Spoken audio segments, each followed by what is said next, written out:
Olá, seja muito bem-vindo a mais uma aula aqui na nossa TV Araxá Educa. Eu sou a Dayana, professora de língua portuguesa. Lembram da nossa aula anterior?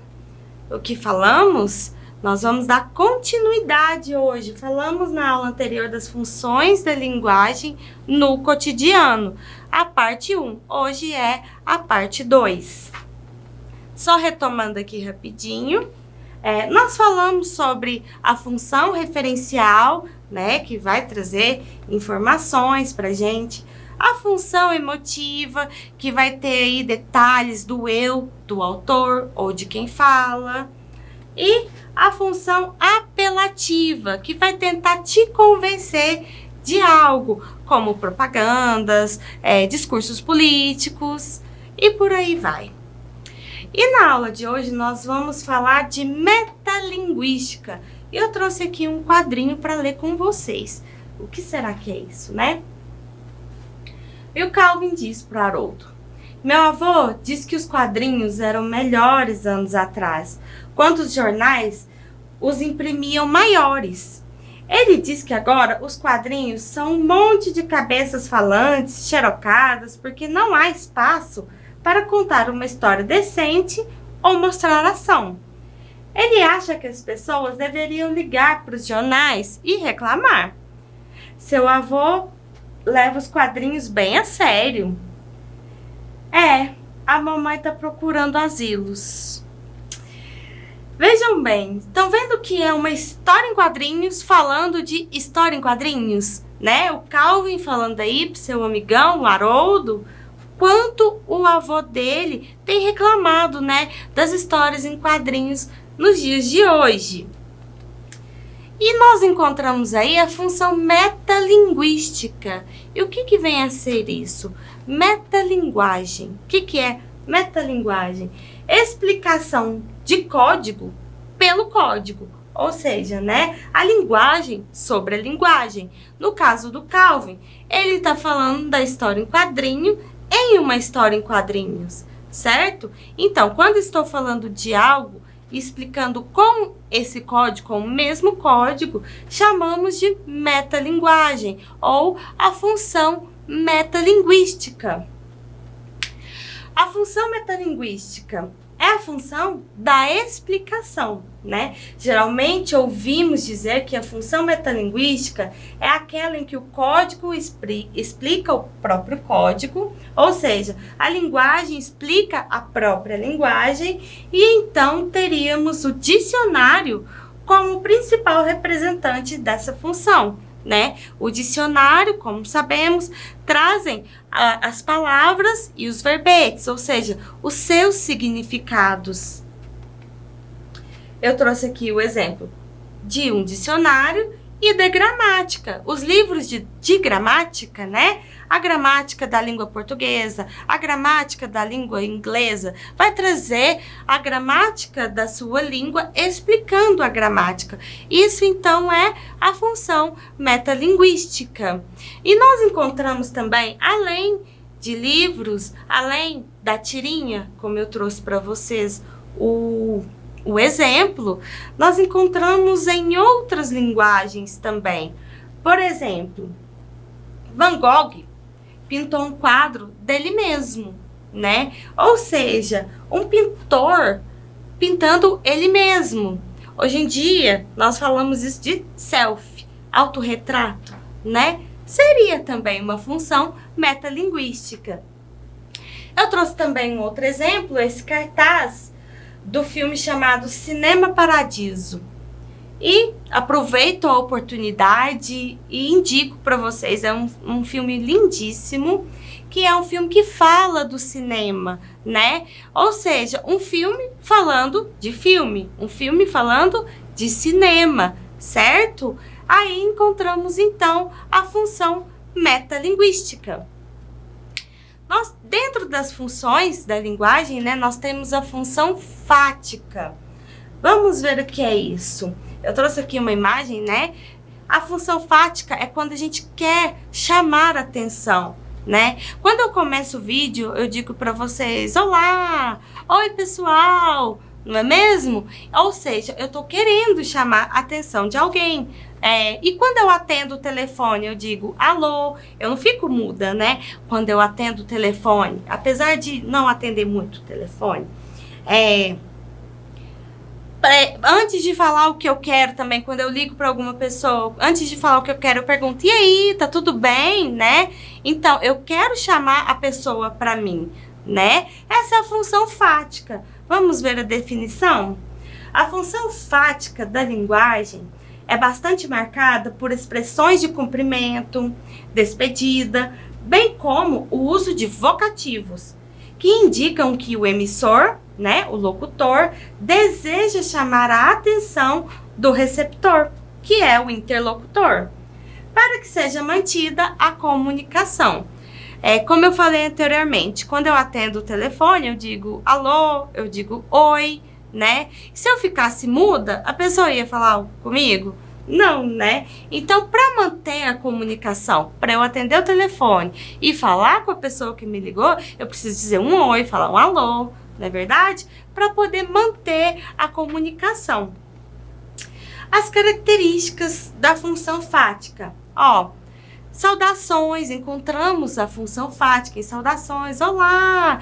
E aí, tudo bem?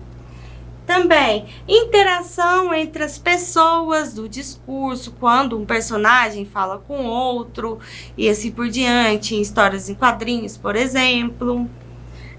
Testa o canal de comunicação. Às vezes, em sala de aula, eu estou conversando e um aluno conversando também, eu falo, fulano, né? Eu tento chamar a atenção para trazer o fulano para a aula novamente, né?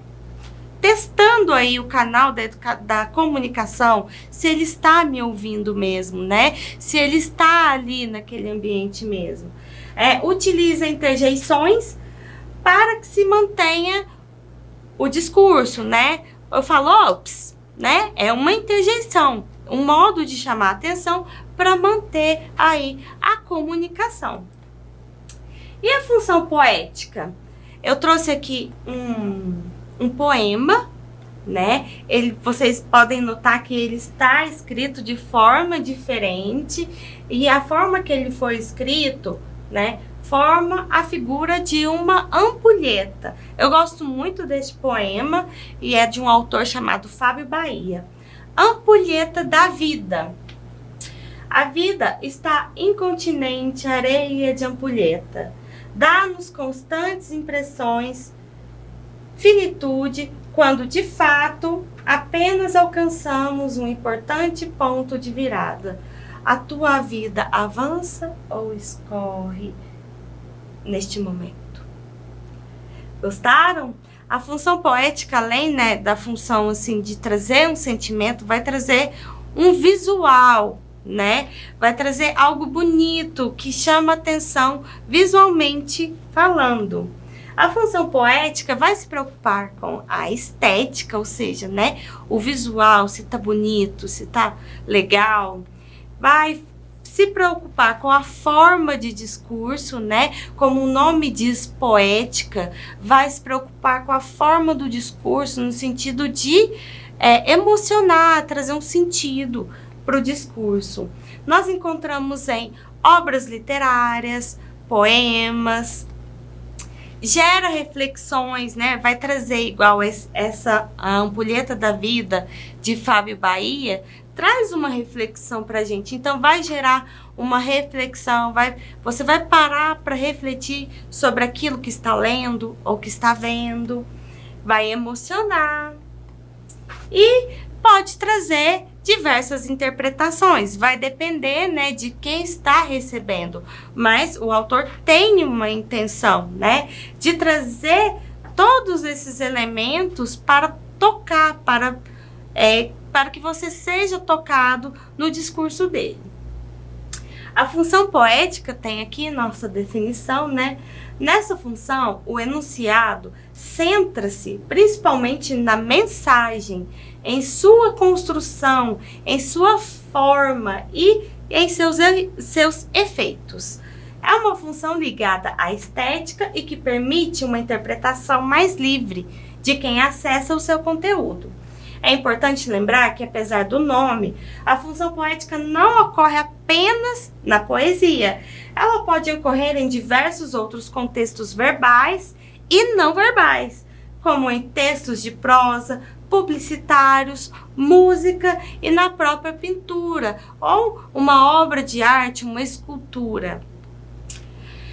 E os exercícios nossos de cada dia, vamos lá? Eu trouxe aqui um diálogo, né? Extraído de uma obra de Carlos Drummond de Andrade, que diz o seguinte: o telefone tocou. Alô? Quem fala? Aí alguém responde: como? Com quem deseja falar? Quero falar com o senhor Samuel Cardoso. É ele mesmo. Quem fala por obséquio? Não se lembra mais da minha voz, seu Samuel? Faça um esforço. Lamento muito, minha senhora, mas não me lembro. Pode dizer-me quem se trata? Pela insistência, né, em manter o contato entre o emissor e o receptor, vai predominar aqui naquele texto qual função que nós vimos hoje, ó? Vai ser a função metalinguística, função fática, referencial, emotiva ou conativa? E aí? A fática, né? Porque tá querendo manter o diálogo, manter a comunicação, tentando chamar a atenção do receptor. E outro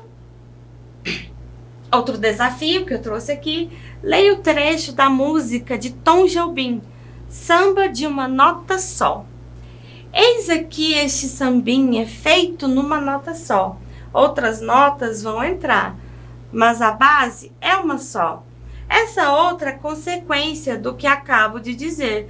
Como eu sou a consequência inevitável de você. Uma música, como falei antes, de Tom Jobim, né?